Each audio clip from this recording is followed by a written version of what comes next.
Engineer Mohammad Ali Mirza का बहुत अहम बयान सामने आया है, जिसमें उससे सवाल किया गया कि वह तालिबान की हुकूमत के बारे में क्या राय रखते हैं।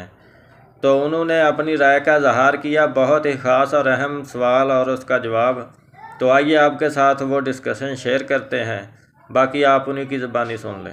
आपने वहाँ तालिबान की बात की, आपको उनका क्या निज़ाम की क्या किस तरह लग रहा है? अभी दो ढाई साल हो गया, ज़रा एक इस्लामी निज़ाम सपोजिटली उसको वो लड़के आए हैं, अभी वो भी फिगर आउट कर रहे हैं। वो ये नहीं कि वो कहते हैं जी ये परफेक्ट है, बिकॉज कुछ लोगों से हमारी बात हुई तो वो खुद है कि यार हम खुद पहाड़ों से उतर के आए हैं तो फिगर आउट कर रहे हैं। कंधारी उलमा का एक जरा सख्त स्कॉलर्स हैं वो, तो वो खवातीन के राइट्स और वो सारा, बट एज एन होल आप कैसे देखते हैं? सिर्फ एक जो खवातीन वाला इशू है ना, इसमें मुझे तालिबान से इख्तिलाफ है, बाकी सलूट है जी तालिबान को। इस वजह से नहीं कि जो थ्योरेटिकल खिलाफत राइता आपने बनाई थी उसके मुताबिक चल रहे हैं, वो प्रेजेंट वर्ल्ड के मुताबिक चल रहे हैं।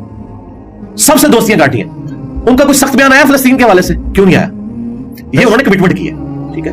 अरबियों ने इन्हें बताया कि भाई ये अफगानी है, अल्लाह के बंदो पैसा लगाओ। ये अफगान पश्तून मूवमेंट है, ये इस्लामिक मूवमेंट नहीं है। कोई बेवकूफ इस मूवमेंट को खुमैनी साहब की तरह इस्लामिक मूवमेंट ना समझे। वो इस्लामिक मूवमेंट थी, एक सुन्नी होते हुए भी मैं कह रहा हूं खुमैनी साहब की जो मूवमेंट थी वो इस्लामिक मूवमेंट थी। अगरचे उस वक्त सेकुलर्स भी उनके साथ थे, क्योंकि रिसोर्सेज का इशू था, सारे उनके साथ खड़े हुए। इनकी मूवमेंट कतन कोई इस्लामिक मूवमेंट नहीं है, ये एक प्योरली पश्तून मूवमेंट है, अफगान मूवमेंट। उसको इस्लाम का एक रंग है, ज़ाहिर डोमिनेंट उलमा वाला। उन्होंने वहां पे जी सबसे बड़ी बात है अमन कायम कर दिया, सलाम है आपको। लेकिन ये तो बहुत बड़ी बात है, आप पश्तून मूवमेंट कह रहे हैं, ये तो अमारात इस्लामी और अमीरुल मोमिनीन और टर्म्स कोई भी इस्तेमाल की जा सकती है। मुझे बताएं अल्लाह के बंदो, यहां पे आपकी जो पार्लियामेंट है उसके लिए मजलिस शूरा किधर? मजलिस शूरा में ये पार्लियामेंटेरियन बैठे होते थे।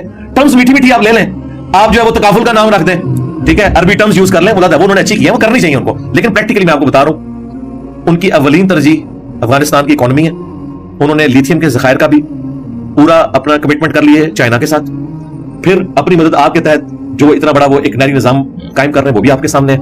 उन्हें पता है कि हमने मामलात को किस तरह लेके चल रहे हैं। सबसे बड़ी बात है, तालिबान को मैं क्रेडिट दूंगा, अगरचे तालिबान की सोच, उनके अकायद और जिसको वो इस्लाम समझते हैं, मैं सिरे से उनके साथ एग्री नहीं करता।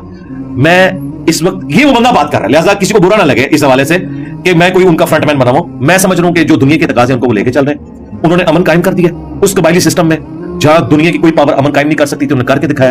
उन्होंने सजाएं नाफिज की हैं। औरतों वाला जो मामला है ना, उसमें उनका आर्गूमेंट सुने। वो कहते हैं पहाड़ों से हमारे ये नौजवान उतरे हैं, इन्होंने औरतें देखी नहीं हुई हैं और ये पागल हो जाते हैं औरतों को देख के। अच्छी बात है, उन्होंने बता दिया कि क्या है कि इनकी अभी वो तज़किया नफ्स नहीं हुआ था। वो कह रहे हैं कुछ अरसे बाद हम ये सिलसिला शुरू कर देंगे। हम भी समझते हैं कि औरतों की तालीम बिल्कुल दुरुस्त है, लेकिन हमें थोड़ा टाइम दें। मैं उनको इतना ऑप्टिमिस्टिक क्यों देख रहा हूं, पेसिमिस्टिक नहीं देख रहा। गोरे जो रिपोर्ट बना रहे हैं उनके बारे में, वो तो आप देखें ना, कितनी डॉक्यूमेंट्रीज बनी है। अभी मैं रिसेंटली एक डॉक्यूमेंट्री देख रहा था, उसमें एक औरत, उसका हस्बैंड फौत हो गया और उसके देवर ने जबरदस्ती उसके ऊपर कब्जा किया कि इससे मैंने शादी करनी है। वो कोर्ट में पेश हुई है और कोर्ट भी उनकी सादा सी एक, आप देख रहे हैं मस्जिदों में बोर्ड लगी हुई है। अच्छा, मेरा दिल गवाही दे रहा था कि इस्लाम के मुताबिक ये फैसला करेंगे, और मैं फिर सोच रहा था कि आज अगर इस्लाम के बगैर यहां कबायली सिस्टम होता ना, तो वो औरत उसी देवर को मिलती। लेकिन जो कि इस्लाम की छाप थी, उस काजी ने कहा कि अल्लाह ने औरत को राइट दिया है, चाहे तो तुम्हारे साथ शादी करे या किसी और के साथ, तुम जो इसकी ड्यू विरासत बनती है वो इसको दोगे। और वहां पे वो बकायदा इसकी पूरी वीडियो बनाई जा रही थी।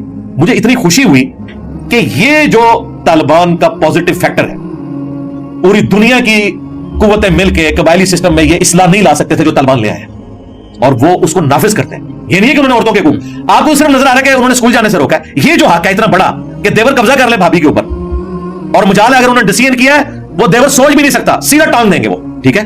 फिर वहां पे आपको पता है ये जो एक लवातत वाला मामला, होमोसेक्सुअलिटी का, जबरदस्ती बच्चों के साथ करते थे, और तालिबान मूवमेंट भी शुरू इससे हुई थी। मुल्ला उमर ने जो पहला, वो तो बेचारे एक मदरसा चला रहे थे, उन्होंने जब मदरसों में इस तरह के मामला हुए तो उन्होंने एक फोर्स बनाई थी कि इनकी इस्लाह करेंगे कि आप लोग इस्लाम की बदनामी कर रहे हैं। इससे वो इतनी बड़ी मूवमेंट बनी।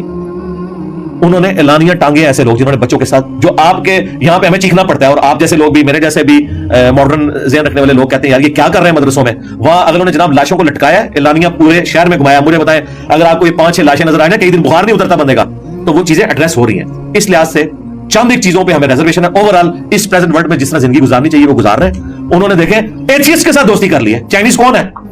कोई ज्यूज क्रिश्चियन तो नहीं कि कोई आप गुंजाइश निकाले, वो तो एथियस्ट है।